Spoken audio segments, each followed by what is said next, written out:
In our second example in resolving circuits, I have a parallel circuit now. So first thing we do is we write down the given information. Set up your chart. At the top you have VIR. It's important to put in that order because that's our Ohm's law order. V equals I times R. This time I have the battery, which is the total, plus 1, 2 parts. So it'll be T1, 2 because there's only 2 parts in the circuit. It's a parallel circuit. So when I'm looking at my chart, I got to find parallel, and these are the formulas I'm using this time. So first thing we do is we write down our given information. We want to write that down in pen, just because we'll do our work in pencil, and then if we make a mistake, it's easy to erase all the pencil, and the pen can just stay. So start with the battery. The battery is my total. I know the voltage total is 6, so I find total voltage 6. I'm also given the current total, so I know I total that goes through the battery is 3.4 amps. So beside I'm going to write down 3.4. There's one other piece of information. So current comes out of the battery, comes out of the short plate, so it goes up, over. This is the first resistor it could come to. This is the second resistor, so I call this 1, I call this 2. So I'm given I1, so I find I1, I line it up, and it's 1.1. I don't have any other information, but that's okay. I have enough here to solve. Whenever you have 2 out of the 3 things, you can use Ohm's law to solve for the third thing. All right, so I know VI, I'm looking for R. So my basic formula is V equals I times R. To get R all alone, I divide both sides by I. I's cancel, so I'm left with R is equal to V over I. Plug it in. V is 6, I is 3.4, and when I punch that into my calculator, I end up with 1.76.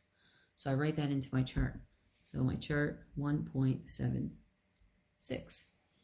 Okay. Looking at the chart, I can't tell much else, so I have to look at my circuit. So what kind of circuit is this? It's a parallel circuit because there's branches. I can go this way or this way. So when I look at my parallel rules, I realize that, well, voltage in parallel is all the same. So it doesn't matter if I have 1 or 21 of them, they're all going to be the exact same voltage.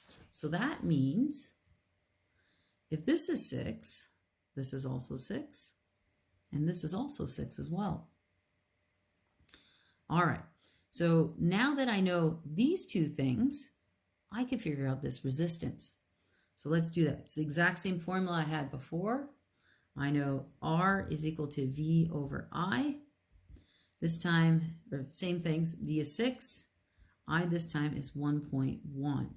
So 6 divided by 1.1 is 5.45. So I write that in. So 5.45. Okay. Next thing I want to solve, I can solve for this easily. Okay, so I know that the total current is equal to the individual parts added together. So when I look at my circuit, or my formula here, okay, in a parallel circuit, I add all the individual I's to give me the total. So if I want to figure out this piece, well, 3.4 came out of the battery, 1.1 went this way. To get this one, I simply just subtract those 2 numbers. To get my I2, I would go I total, subtract I1. That means 3.4 minus 1.1 gives me 2.3. So this one is 2.3. Okay, 1 square left. There's 2 ways to do this. I can use the 1 over R1 equals 1 over R2 plus 1 over 1 over R total is equal to 1 over R1 plus 1 over R2, but that's really complicated to rearrange. There's a shortcut for this one. I could just simply use this formula I did before and figure out the resistance. Both will work. I suggest use the easier one. All right, so the voltage total was 6 divided by 2.3.